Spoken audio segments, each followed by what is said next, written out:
अस्सलाम वालेकुम व्यूअर्स, एक दफ़ा फिर आपकी खिदमत में राना उस्मान मुज़फ़्फ़र कैपिटल इनसाइड के एक नए प्रोग्राम के साथ हाज़िर है। आज इस प्रोग्राम में सबसे पहले हम जो चीज़ बताएँगे वो है वफ़ाकी दारुल हुकूमत में बढ़ती हुई चोरी की वारदातें और राज़नी की वारदातें। इसके अलावा वफ़ाकी दारुल हुकूमत में एक अनोखी वारदात हो रही है, उस हवाले से भी बात करेंगे। वो वारदात जैसे कि जो वारदातें हैं वो दूसरी वारदातों से बिल्कुल मुख्तलिफ़ है। इस्लामाबाद में रोज़ाना की बुनियाद में तकरीबन 20 से 22 राज़नी की वारदातें जो हैं वो रिपोर्ट हो रही हैं। इसके अलावा बहुत सी वारदातें जो हैं वो रिपोर्ट ही नहीं होती, उनकी अदाद-ओ-शुमार जो हैं बिल्कुल अलग हैं। राज़नी की वारदातें जो हैं वो सबसे ज़्यादा हैं। इन वारदातों में 1 टू 5 मोटरसाइकिल इस्तेमाल होता है और 2 से 3 लड़के उस मोटरसाइकिल पर सवार होते हैं और वो चोरी डकैती की वारदातें करते हैं, ख़वातीन से पर्स खींचते हैं। इसके अलावा शहरियों से मोबाइल स्नैच करते हैं, उनकी नकदी, कीमती अशिया जो है वो छीन ली जाती हैं। इसके अलावा जो वफ़ाकी दारुल हुकूमत में घरों में होने वाली चोरी की वारदातें हैं, वो काफ़ी कम हो चुकी हैं। दूसरे नंबर पे जो वारदातें हो रही हैं, वो हैं मोटरसाइकिल चोरी की। मोटरसाइकिल चोरी की वारदातें जो हैं, वो भी रोज़ाना की बुनियाद में जो है वो रिपोर्ट हो रही हैं और तकरीबन जो अदाद-ओ-शुमार के मुताबिक जिनको रिपोर्ट किया जाता है थानों में, क्योंकि कई जो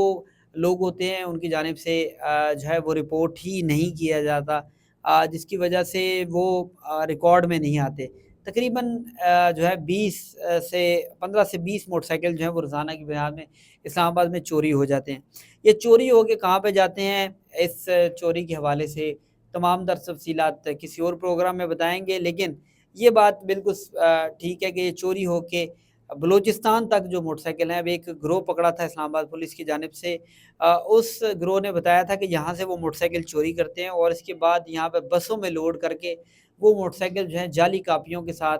वो पहुँच जाते हैं बलूचिस्तान। और बलूचिस्तान में आपको पहले ही पता है कि बलूचिस्तान में इस तरह की चीज़ें मोटरसाइकिल वगैरह जो कागज़ात वगैरह है उनके नहीं होते। तो इस हवाले से वहाँ पर जो नॉन कस्टम पेड चीज़ें हैं वो चलती हैं, तो वहाँ पर पूछ-गिछ भी कोई नहीं होती। इसके बाद आती है कार चोरी। कार चोरी की वारदातें कुछ हद तक कम हुई हैं, क्योंकि कार चोरी का जो गैंग था, सबसे बड़ा गैंग बताया जाता था, वो पुलिस मुकाबले में मारा गया था। 3 अफ़राद जो है वो मारे गए थे। तो इस वजह से कार चोरी की वारदातें जो हैं वो भी कुछ हद तक कम नज़र आती हैं। लेकिन अब मैं जो मुनफ़रिद चोरी है जो उसके हवाले से आपको बताने जा रहा हूँ, वो चोरी है वफ़ाकी दारुल हुकूमत के जो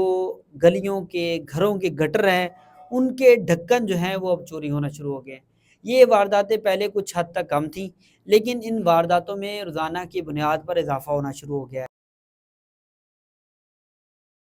गटरों के जो ढक्कन हैं, वो किस वजह से चोरी हो रहे हैं, इस हवाले से हमने इन्वेस्टिगेट करना शुरू किया, तो यहाँ पर हमें पता लगा कि कई गटरों के ढक्कन जो हैं या तो फिर वो नशाई उतारते हैं, लेकिन अब ये नशाई नहीं, ये एक प्रोफ़ेशनल लोग जो हैं, जो इनका काम करते हैं, जो इनकी सेल परचेज़ करते हैं, उनके हवाले से चीज़ें सामने आ रही हैं। कन्फ़र्म नहीं है, लेकिन उनके हवाले से चीज़ें समझ आ रही हैं कि ये जो गटरों के ढक्कन हैं, ये मुख्तलिफ़ निजी हाउसिंग सोसाइटीज़ जो है वहाँ पर गटर बनते हैं, तो उन इलाकों में इनको नया करके सीमेंट की एक परत लगा के दोबारा इन गटरों के ढक्कनों को फ़रोख्त किया जाता है। क्योंकि इसमें इतना, जैसे कि पहले कहा जाता था कि इसमें से सरिया निकाल के या फिर इसमें से वो लोहे का एक कैरियर होता है, जिस पर सीमेंट बैठती है, उसको निकाल कर जो है वो बेचा जाता है और नशाई जो है वो अपना नशा करते हैं। लेकिन अब ये प्रोफ़ेशनल लोग जो समझदार, ठीक-ठाक लोग हैं, जैसे कि मैं आपको इस वारदात की, एक वारदात की फ़ुटेज जो है वो भी हमारे पास है। उस फ़ुटेज में आपको दिखाऊँगा कि एक लड़का आता है, वो लड़का गटर का ढक्कन उतारता है जीन एंड 4 में, और गट्टन अपने मोटरसाइकिल के पीछे रखता है और बआसानी फ़रार हो जाता है। अब इस वारदात में ये साफ नज़र आता है कि ना कोई नशाई है, ना कोई शराबी है, बल्कि एक ठीक-ठाक समझ-बूझ रखने वाला एक चोर है, जो ये चोरी करता है और उसके बाद लेके फ़रार हो जाता है। पुलिस इस मामले को इन्वेस्टिगेट कर रही है। पुलिस का कहना है कि इस मामले को हम तहकीकात कर रहे हैं, ये गटर लेकर कहाँ जाते हैं, और ये इसकी ये चीज़ भी सामने आई है कि ये गटर चोरी होने के जो वाक़यात हैं, इनको जो शहरियों की जानिब से रिपोर्ट ही नहीं किया जाता। क्योंकि अब रिपोर्ट अगर कोई शहरी जाता है गटर का ढक्कन, तो सबसे पहले तो थाने में जो एहलकार बैठे हैं वही उनका मज़ाक उड़ाएँगे। उसके बाद आप जैसे ही आप इसको रिपोर्ट करवा देते हैं, तो पुलिस के पास इतने वसाइल ही नहीं, क्योंकि इतने अहम-अहम केसेज़ जो हैं वो उनको सुलझा रहे होते हैं, तो उनके पास इतना टाइम ही नहीं होगा कि वो गटर के ढक्करों या गटर के चोरों को जो है वो गिरफ़्तार करें। इसी वजह से ये जो मामला है, इस्लामाबाद पुलिस درد سر جو ہے وہ بنا ہوا ہے کہ کیونکہ روزانہ کی بنیاد پہ کمپلین تو آتی ہیں لیکن کوئی درخواست نہیں آتی، کوئی درخواست نہیں کرتا، کوئی ایف آئی آر کے لیے اپلیکیشن نہیں دیتا کہ میرے گھر کا ڈھکن چوری ہو گیا ہے تو اس پر ایف آئی آر دی جائے۔ تو یہ صورتحال ہے وفاقی دارالحکومت کی۔ وفاقی دارالحکومت میں آئے روز جو ہے اس طرح کی وارداتیں جو ہیں اس میں اضافہ دیکھا گیا ہے، لیکن اب کیونکہ محرم الحرام شروع ہو چکا ہے، اس حوالے سے بھی جو سیکیورٹی پلان ہے اس کو جو ہے میئر کیا جا رہا ہے۔ اب پولیس کی بھاری نفری جو ہے وہ صرف جلوس مجالس ان کی سیکیورٹی پہ لگی ہوگی، جس کی وجہ سے یہ چور جو ہیں وہ مزید سرگرم ہو گئے ہیں، کیونکہ جب آپ یہ اس طرح کی ڈیوٹیاں لگتی ہیں تو اس طرح کی ڈیوٹیوں میں یہ دیکھا گیا ہے کہ جو تھانوں کی پولیس ہے ان کو بھی لے لیا جاتا ہے اور مختلف جو سیکیورٹی پلانز ہیں اس میں ان کو تعینات کر دیا جاتا ہے، جس کی وجہ سے شہروں میں یا پھر جو علاقے ہیں ان میں چوری کی وارداتیں بڑھتی ہوئی نظر آتی ہیں۔ اب وفاقی دارالحکومت کی تو میں نے آپ کو صورتحال بتا دی کہ روزانہ کی بنیاد پہ اس طرح کے واقعات رپورٹ ہو رہے ہیں، اور سب سے منفرد چوری جو ہے وہ گٹروں کے ڈھکنوں کی چوری ہے، جن کو پولیس قابو کرنے کی کوشش کرے بھی تو پولیس کو سمجھ نہیں آ رہا کہ اس کی انویسٹیگیشن کیسے کرے، کیسے کسی چور کو پکڑے۔ لیکن یہ اتنا معاملہ سنگین ہو چکا ہے، کیونکہ اگر کسی گھر کا ڈھکن چوری ہو جاتا ہے، خدا نخواستہ کوئی بچہ بیچ میں گر جائے تو اس کی موت بھی واقعہ ہو سکتی ہے۔ روزانہ کی بنیاد پہ تقریباً سینکڑوں جو کمپلینز ہیں وہ سی ڈی اے کو مل رہی ہیں کہ ہمارے گھر کا ڈھکن چوری گھر کے گٹر کا ہمارے گھر کے گٹر کا ڈھکن جو ہے وہ چوری ہو گیا ہے، تو اس حوالے سے کوئی کارروائی کرے۔ اب سی ڈی اے والے ایک طرف میری ان سے بات ہوئی تو ان کا کہنا ہے کہ ہم سی ڈی اے ڈھکن لگا کے جاتے ہیں تو صبح آتے ہیں تو اس جگہ پہ ڈھکن نہیں ہوتے آتے، تو اس حوالے سے وہ کہتے ہیں کہ کدھر کدھر کیمرے لگائیں، ان گٹروں کے ڈھکنوں کا کیا کریں۔ اب یہ جو چوری کرتا ہے وہ بھی خود بھی گٹر کا ڈھکن ہی لگتا ہے۔ جو اس طرح کے واقعات رونما ہو رہے ہیں، کچھ پیسوں کے لیے لوگوں کی جانیں خطرے میں ڈال دیتا ہے۔ خدا نخواستہ جب بارش ہوتی ہے تو یہ گٹر جو ہے وہ